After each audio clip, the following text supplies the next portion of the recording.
Hello, everyone. This is Dr. Zanu. As we are getting ready to welcome students back to school, I wanted to reach out and share 3 ways in which we can support students after a holiday break. Number one, allow sufficient time and space for students to talk about their holiday experiences. As we know, we have students from diverse backgrounds, and that is linguistic and cultural backgrounds, socioeconomic statuses, family structures, and home environments. So there is no surprise that our students have an array of experiences over the holiday break. As educators and related service providers, it is our role then to ensure that our students are fully ready to get back into the mode of learning. And so, what we can do as educators is to offer a space that is non judgmental, that is promoting openness and warmth for students to share their experiences. For many of our students, what we're going to find is that they had a great time, a pleasant experience over the break. And so these are some of the students who maybe have gone to lots of attractions and have traveled to different cities, different countries, and have an array of exciting experiences. And for these students, they want to share, they want to talk about what they did, they want to show and tell, and that is exciting because that is a vicarious learning experience. And what we know of vicarious experiences is that it's an excellent way for students to learn some skills of imagining, empathizing, evaluating, and also learning from others. So that's good. Although we're going to have those students who had a wonderful time and their experience was quite pleasant, equally, we're going to have those students who may not have had a pleasant experience. And for these students, they might have lost a loved one, probably experienced some form of trauma or some form of hurt, pain, and despair. And so, for lots of these students too, in school, mental health support or social emotional support is the main or only source of social emotional support that they have. So we have to ensure that we create a space where these students can comfortably share how they're feeling, what they experience, and to kind of get some of that feeling out, to get that apathy, to get that emotive aspect out. As we also know, based on the statistics, is that Black and Latino students are the ones that may mainly be experienced by, that may mainly have experience of not having enough social emotional support outside of a school building. And so again, this opportunity will be an excellent way for them to share how they're feeling and, for them to feel welcome and to be ready to get back into that mode of learning. As we know that taking the time out to allow students to share their feelings and experiences through activities, it promotes a positive classroom relationship and improve work habits of students. And the entire class will be more meaningful for everyone. So as the students are coming back, here are some activities that can be done to help the students to engage and to help them to express how they spend their time. And so we don't want to overwhelm them already with content, but we want to give them time to hear about them, to learn about them, to hear their perspective, and to tie that all into whatever objectives that we're going to want to teach them as we move forward. So here are a few games or activities that can be done in the first week as we get back with our students. One, we can use a musical microphone game. And for the musical microphone game, what it entails is that students will sit in circle and they will be facing each other, and we'll pass an object around, or you, the teacher, or the related service provider, can pass an object around, and then you're playing music while that's going on. And so when the music stops, which you're gonna stop the music at different intervals, when the music stops, the student who has the object, and that object can be a microphone, a ball, a marker, or something. When the music stops, the student is then gonna share what happened or some experiences that they've had over the holiday break. Another one that can be done is guess who game. And so for this one, what can be done is to have the student write 10 things, or all students in the class will write 10 things that happened over the break. And this can be on a sticky pad, on a sheet of paper, whichever, but you're going to instruct the student not to write their names on that paper. And so when students have completed that list with 10 things that they did, or however amount they can come up with, you're going to have them fold it and put it into a container. You're then going to shake that container well, and then students will volunteer, or you can randomly select students to come up and pick one of those, and then they're going to read it, and from there they can guess who. So they will guess who based on the characteristics or whatever the happenings were over the break. They could probably remember some of the things their friends said that they were going to do or whatever, and so they will guess who. And when they guess, if the person can either confirm, yes, that's me, or the person can choose to deny, whichever it is. But it will be a fun activity to kind of get a theme of what students did over their break. Another one is the rating game. And for the rating game, you would pretty much have students rate their experiences over the break on a scale of 1 to 10, with 10 being the highest and 1 being the lowest. And then what happened for this one is that you ask students, you give them the scale, and then they tell you a number based on where they feel their experiences fall. And then all the students will kind of make a rating, and based on those ratings, you can then group students according to their ratings. And so when students are grouped, they can have conversations around what made their experience worthwhile, or what were some other things that could be done to improve their experiences. And so then that conversation can be ongoing and guided by the teacher, or facilitated by the related service provider. So that's an excellent way to have students working in a group, listening to each other and learning from each other. Another one is the show and tell game. And for this one, what can be done is have students encourage them to show pictures of things that they did or places they went, or tell stories about their experiences over the break. Students love to share stories, and they like to show and tell. So many schools, many children are allowed to have their cell phones. At this point in time, you can have them show different pictures, have them show things that they were doing, or places they went, all of that stuff. And then to make it even far more fun, you can let them use applications through technology to create something. So create probably a meme, or to create a video, or something based on in their skill set, to create something so that they can demonstrate or show the class what they engaged in over the break. Students will be excited by this because of course it's technology, and we know our kids, they love technology. So that's something that they will definitely want to be participating in. Another one that we could do with kids when reintegrating them into the classroom is to do the you tell I tell, or writing prompts.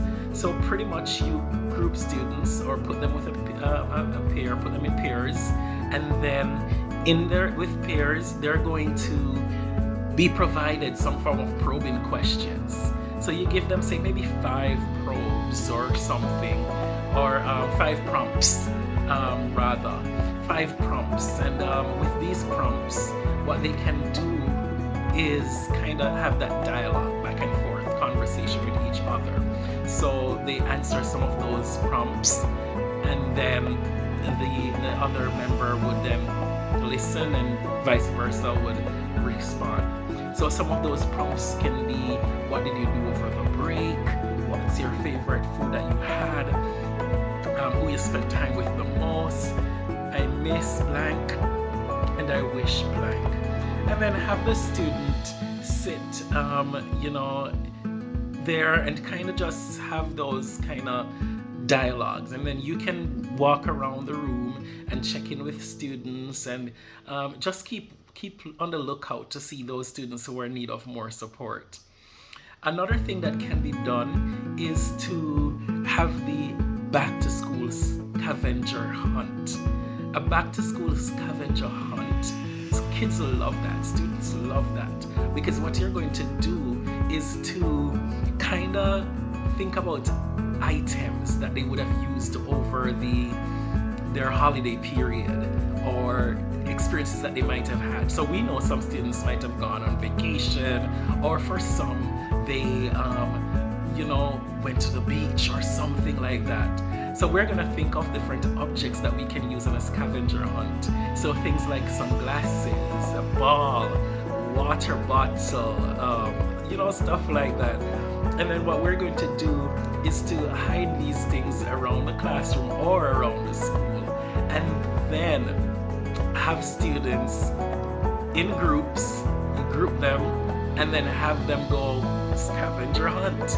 And then the group that finds all the things first will be the group that wins. And you can decide if you want to do a gift, or you just want to praise them, or they would love it regardless if you don't want to use a reward at the end. But that's a very good way to kind of get them involved. And then you can have a discussion after, talk about these items and use the items to have students who have some experience with an item like this to share what happened or how they use that. And that will create a very good discussion there in the classroom. And then another one is draw it.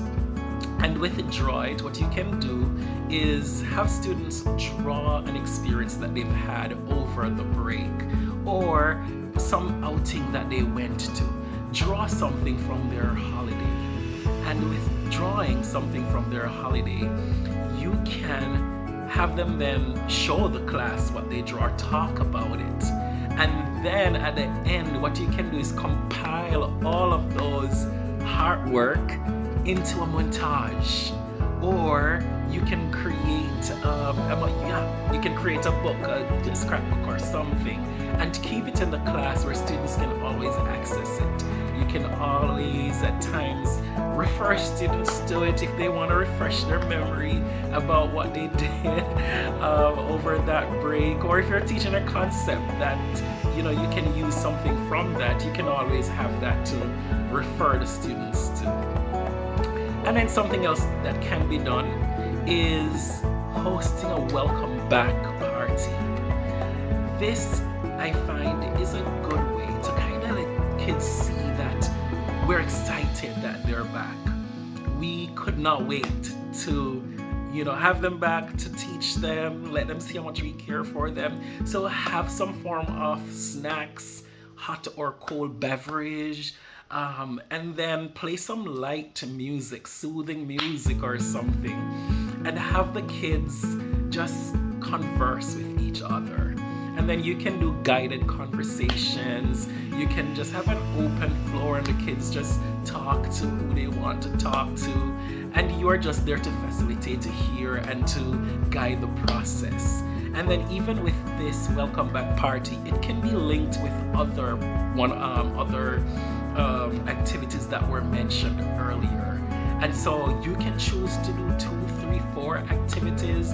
Doesn't matter. Always when deciding on the activities, think about your classroom dynamics, think about the age group of your students, think about your students' learning style and learning needs, and then select the one that you think, or the ones that you think would work best for your class.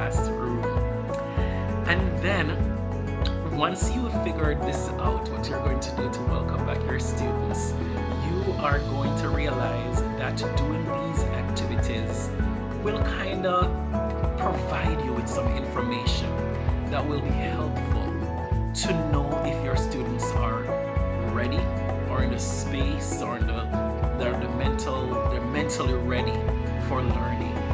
And so what you can do, you are going to be seeing those students that are just as you left them, or when you or last semester when you had them, you will see, okay, Harry's kind of in the same mindset. But then unfortunately you may see those students who are displaying some unusual behaviors, or you may see some of the students that are appearing anxious or sad or withdrawn.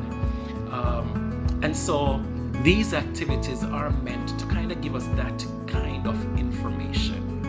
And so when we see some of these things, we're going to check in with our students.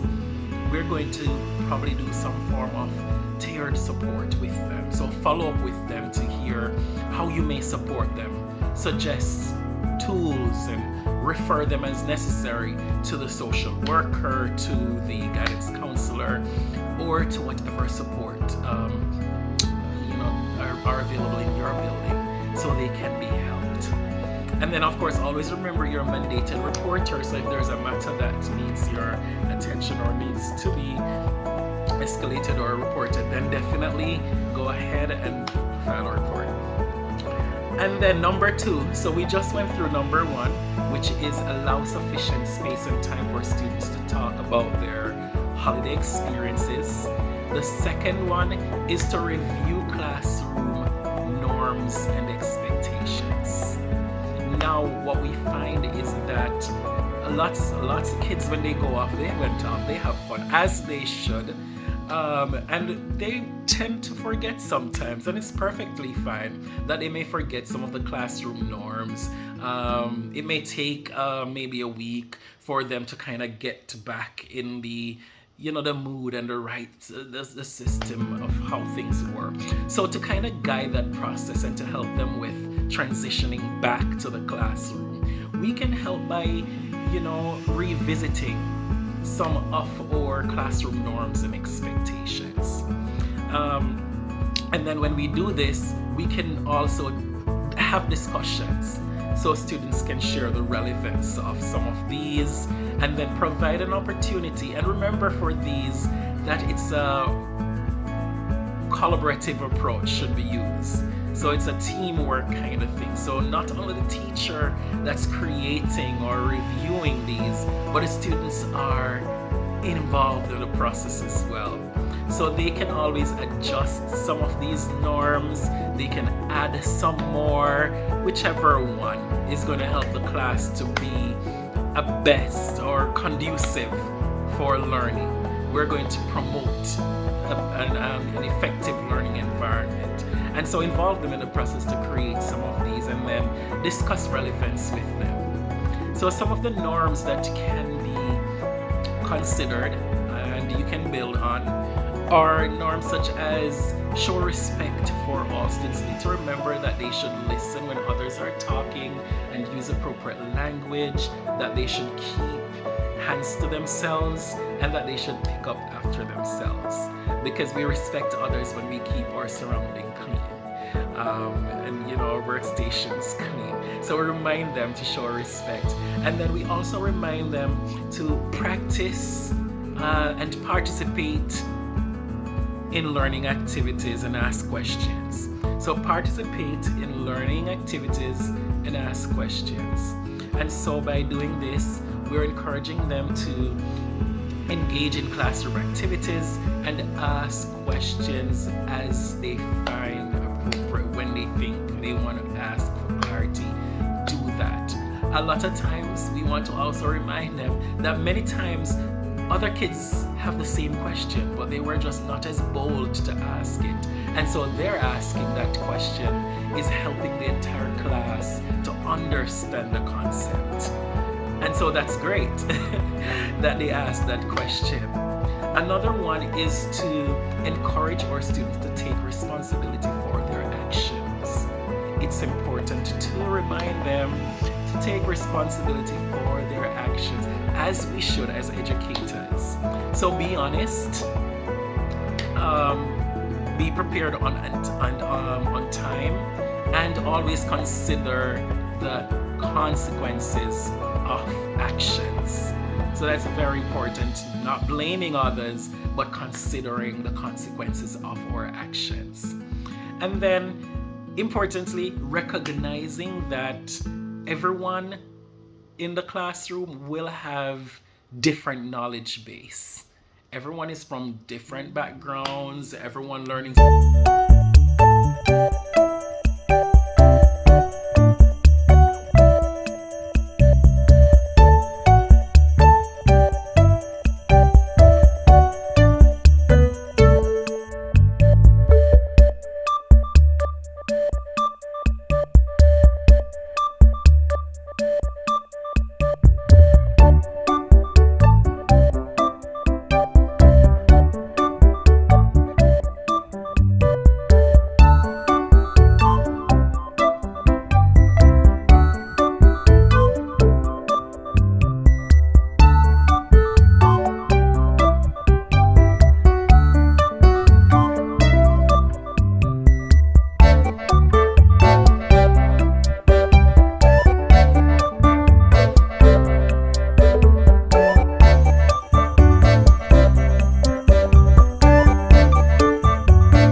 So collaboration is always essential.